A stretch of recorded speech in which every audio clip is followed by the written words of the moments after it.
আমরা দেখেছি, আমাদের কাছে খবর আছে কারা কারা গত 3টা নির্বাচনে খুনি শেখ হাসিনার সাথে আপোষ করেছে, কারা কারা খুনি শেখ হাসিনার আওয়ামী লীগের সাথে ব্যবসায়িক সম্পর্ক ছিল।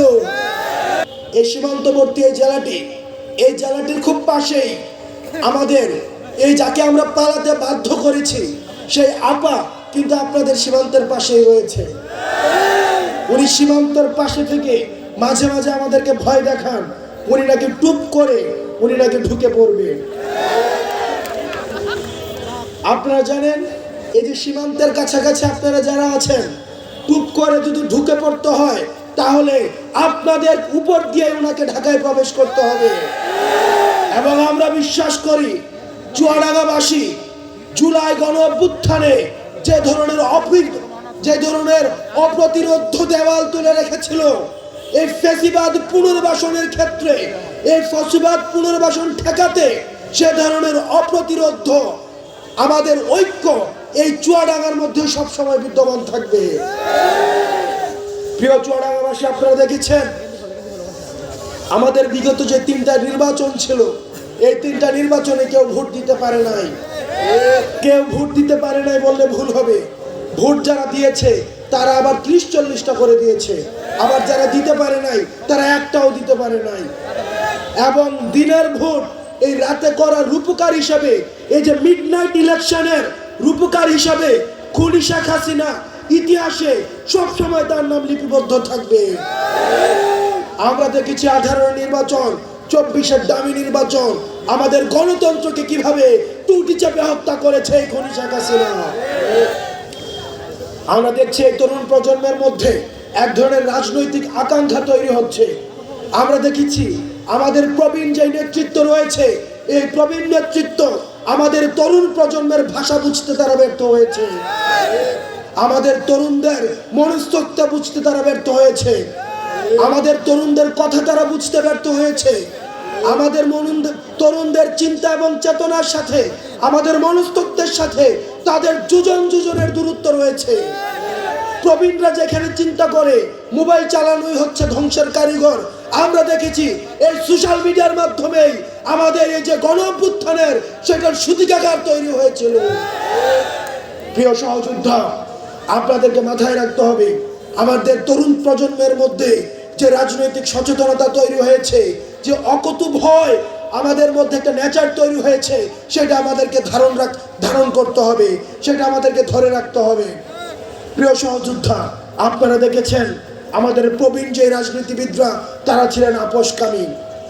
আমরা দেখেছি, আমাদের কাছে খবর আছে কারা কারা গত 3টা নির্বাচনে খুনি শেখ হাসিনার সাথে আপোষ করেছে, কারা কারা খুনি শেখ হাসিনার আওয়ামী লীগের সাথে ব্যবসায়িক সম্পর্ক ছিল, কাদের কাদের আওয়ামী লীগের সাথে আত্মীয়তার সম্পর্ক ছিল, এই জিনিসগুলো কিন্তু আমাদের জানা রয়েছে। সুতরাং আপনারা যারা আওয়ামী লীগের বিচার বাদ দিয়ে আওয়ামী লীগের পুনর্বাসনের জন্য চিন্তা করছেন, আপনারা এই তরুণ প্রজন্মের সাথে আপনারা দালালি করছেন। প্রিয় সহযোদ্ধা, আপনারা দেখছেন আমাদের ক্রিয়াশীল যে রাজনৈতিক দলগুলো তারা খুনি ফ্যাসিস্ট শেখ হাসিনার বিচার নিয়ে তাদের মধ্যে আমরা কোনো কথা দেখি না। আমরা দেখি আগামী নির্বাচনে আওয়ামী লীগ থাকবে কি থাকবে না সেটি নিয়ে তাদের মধ্যে আলাপ আলোচনা হচ্ছে, কিন্তু আওয়ামী লীগকে কিভাবে নিষিদ্ধ করা যায় সেটি নিয়ে তাদের মধ্যে কোনো আলাপ আলোচনা নাই। কারণ তাদের মধ্যে ভোট ব্যাংকের চিন্তা রয়েছে, তাদের মধ্যে আওয়ামী লীগের ব্যবসার চিন্তা রয়েছে, আওয়ামী লীগের পুনর্বাসনের মধ্য দিয়ে আওয়ামী লীগের ব্যবসাগুলোকে তারা দখল করতে চায়, আওয়ামী লীগের রাজনৈতিক কাঠামোকে তারা দখল করতে চায়। আমরা তরুণ প্রজন্ম স্পষ্টভাবে বলতে চাই, আমরা যতদিন পর্যন্ত রাজপথে আছি আমাদেরকে হাসিনা কিনতে পারে নাই, আমাদেরকে আওয়ামী লীগ কিনতে পারে নাই। আমরা ত্যাক্ত কণ্ঠে বলতে চাই, এই তরুণ প্রজন্মের সাথে আপনারা যারা বেঈমানি করবেন, আপনারা আমাদের আসনের লোক দেখাবেন, আপনারা বলবেন আমরা মুখ আসন ছেড়ে দিব, পার্লামেন্টে একটা সিট দিয়ে আপনারা আমাদেরকে কিনতে পারবেন না। আমাদের এই যে জন আকাঙ্ক্ষা তৈরি হয়েছে সেটির প্রতিফলন আপনাদেরকে ঘটাতে হবে। এই তরুণ প্রজন্মের ভাষা বুঝুন। আমরা বলতে চাই, প্রবীণ রাজনীতিবিদ আপনারা যারা রয়েছেন, আপনাদের অভিজ্ঞতা রয়েছে, আপনাদের ত্যাগ রয়েছে। গত 16 বছর ধরে আমরা দেখেছি আপনাদের নির্যাতন এবং নিপীড়নের মধ্য দিয়ে যেতে হয়েছে। প্রবীণদের যে অভিজ্ঞতা এবং নতুনদের যে ভয়হীন মনোভাব, এই দুইটার মিথস্ক্রিয়ায় 24 পরবর্তী বাংলাদেশ বিনির্মাণ করতে হবে। অন্যদিকে একদল রয়েছে কিভাবে তরুণদেরকে, তাদের মতামত হচ্ছে আন্দোলন হয়েছে, সফল হয়েছে, তোমরা আবার ঘরে ফিরে যাও, ক্ষমতা আবার আমরা একাই নিব। আমরা বলতে চাই, দয়া করে ক্ষমতামুখী হইয়েন না। ক্ষমতামুখী যারা হয়েছে তাদেরকে দেশ ছেড়ে পালাতে হয়েছে। ক্ষমতামুখী না হয়ে আপনারা জনতামুখী হন।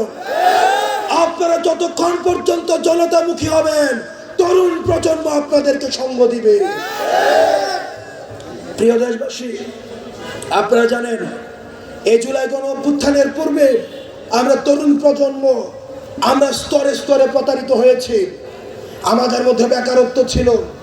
আমরা দেখেছি বিচার ব্যবস্থা কাজ করে নাই, আমরা দেখি পুলিশ কাজ করে নাই, প্রশাসন হচ্ছে এক ধরনের মাফিয়া তন্ত্র হয়েছে। প্রশাসনের মধ্যে মাফিয়া তন্ত্র ছিল, বিচার ব্যবস্থা গণভবন থেকে নিয়ন্ত্রিত হতো। আমরা এই তরুণ প্রজন্ম প্রশাসনিক সংস্কার চাই, আমরা এই বিচার ব্যবস্থার সংস্কার চাই, আমরা নির্বাচনের সংস্কার চাই। আমরা যদি নির্বাচন কমিশন, আপনারা দেখেছেন নির্বাচনের আগের রাত্রে ওসিকে কিভাবে কিনে ফেলা হয়, ইউনুকে কিভাবে কিনে ফেলা হয়, ডিআইজি রেঞ্জকে কিভাবে কিনে ফেলা হয়। আপনারা শুধু নির্বাচন কমিশনের সংস্কার দিয়ে আপনারা কি করেন?